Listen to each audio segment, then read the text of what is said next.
Et que ces manifestations se déroulent pour le moment dans le calme, puisque je pense qu'il y a de nombreuses personnes qui sont en train de faire leurs courses. Elles en ont été empêchées les samedis précédents. Écoutez, arrêtez un petit peu de faire pleurer dans la chaumière, madame, s'il vous plaît. Je suis désolée, je ne vais pas pleurer dans la chaumière. Je pense qu'il y a beaucoup de Français qui sont particulièrement excédés par la situation. Écoutez, je ne sais pas combien de millions de Français sont excédés. Moi, je répète, il y a des millions de Français qui sont avec nous et qui continuent de nous soutenir, même si ça vous dérange depuis un mois et vous ne comprenez pas ce qui arrive dans le pays. Et peut-être que vous ne comprendrez toujours pas. On n'a pas compris, on a mis 10 milliards sur la table. Alors, les 10 milliards, c'est pas vous qui avez mis, madame. C'est l'argent public, c'est notre argent aussi. Mais oui, mais on a vous l'avez pas sorti de votre poche magique. On l'a voté, monsieur, et c'est notre rôle. Et dans votre parti d'ailleurs, quelqu'un qui n'est pas d'accord avec votre parti, il se fait virer. Voilà l'esprit de la démocratie que vous avez. Vous savez, il faut un minimum de discipline, sinon c'est l'anarchie. C'est un député de la République qui est censé de représenter les citoyens, pas votre parti, madame. Des ministres ou des députés viennent dans des réunions locales, etc. Ils écoutent ce qu'on dit. Après, ils vont à l'Assemblée, ils votent ce que le parti leur dit. Et la preuve, quand ils votent pas ce que le parti leur dit, et quand ils votent ce que les citoyens de leur circonscription leur ont demandé de voter, ils se font virer de leur parti. Vous comprenez? Donc, on n'a pas confiance dans cette consultation, parce qu'on sait très bien qu'à la fin de cette consultation, vous avez l'impression que les élus ne vous écoutent plus. Mais qui va prendre la décision à la fin de cette consultation? Il y aura des référendums pour valider l'ensemble de ces décisions qui seront prises, c'est pas du tout ça. Acte, il y a non seulement le mot abrogatoire, mais il y a le mot révocatoire. C'est-à-dire que du jour au lendemain, on peut destituer. Du jour au lendemain, vous devez rendre des comptes aux citoyens. Ça vous fait peur. Mais moi, je rends des comptes tous les jours, monsieur. Mais qu'est-ce que vous rendez des comptes? Qu'est-ce que vous rendez des comptes? Vous faites. Je dis ce que je fais. D'accord. Et donc les citoyens, à quel moment vous rendez des comptes concrètement? Qu'est-ce que les citoyens? Voilà, tous les 5 ans. Donc pendant 5 ans, vous avez vos indemnités. Pendant toutes 5 ans, vous faites ce que vous voulez.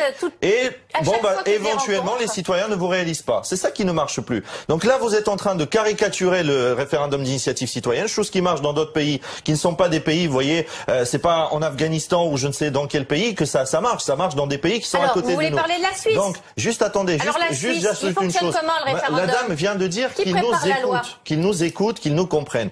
Mais à quel moment? Ça fait 18 mois, par exemple, que vous êtes au pouvoir et des syndicats, des maires, etc. vous ont fait remonter innombrables de choses. Vous n'avez rien écouté du tout. Il fallait justement qu'il y ait tout ça pour qu'à un moment donné, vous commenciez à reculer. Monsieur Macron, au début des mobilisations, expliquait qu'il faut garder le cap, il changera rien. Il nous parlait comme si on était des moins que rien. Il nous parlait comme si on était des moins que rien. Moi, je suis sorti dans la rue le jour où monsieur Castaner a expliqué que les gens qui sont dans la rue, c'est l'extrême droite ou l'extrême gauche, c'est je ne sais quoi. Je suis pas sorti les premiers 3 jours. Ça m'a mobilisé, ça. Pour me dire, mais attendez, de qui on se moque, en fait?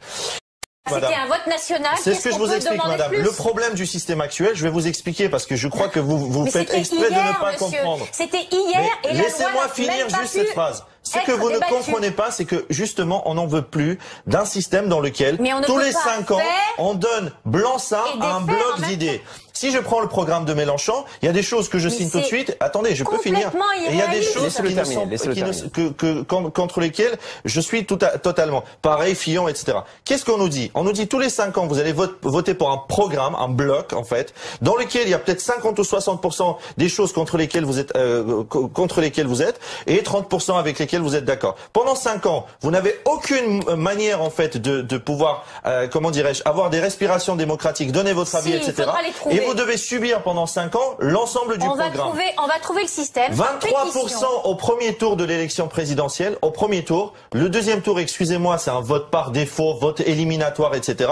Et vous êtes aujourd'hui, excusez-moi, c'est pas contre vous, mais c'est contre votre majorité et contre le président de la République, comme des autres. Moi, c'est pas que monsieur Macron. Depuis 40 ans, ça dure. Avec une arrogance, c'était dans le programme. 23% votent pour un programme au premier tour. Et vous faites comme si toute la France était d'accord avec le programme. Et maintenant, c'est pas grave. Faut l'appliquer, c'est comme ça. Moi, ce que je crains, c'est l'immobilisme. C'est pas ça comme système, vous comprenez? Ce n'est pas ça. C'est l'immobilisme, si.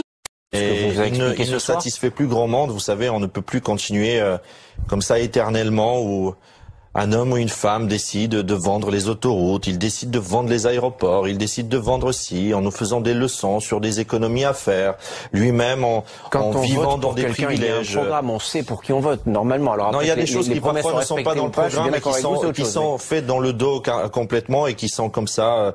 Écoutez, vous savez, dans ce pays, il y a la Cour des comptes. Vous savez, c'est pas des extrémistes la Cour des comptes, ce sont des professionnels.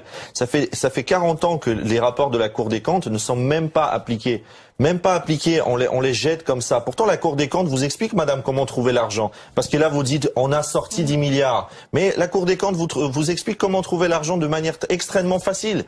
Simplement, ça convient pas au système que vous représentez parce que ça atteint les intérêts d'un certain nombre de gens qui vivent dans les privilèges depuis des dizaines d'années.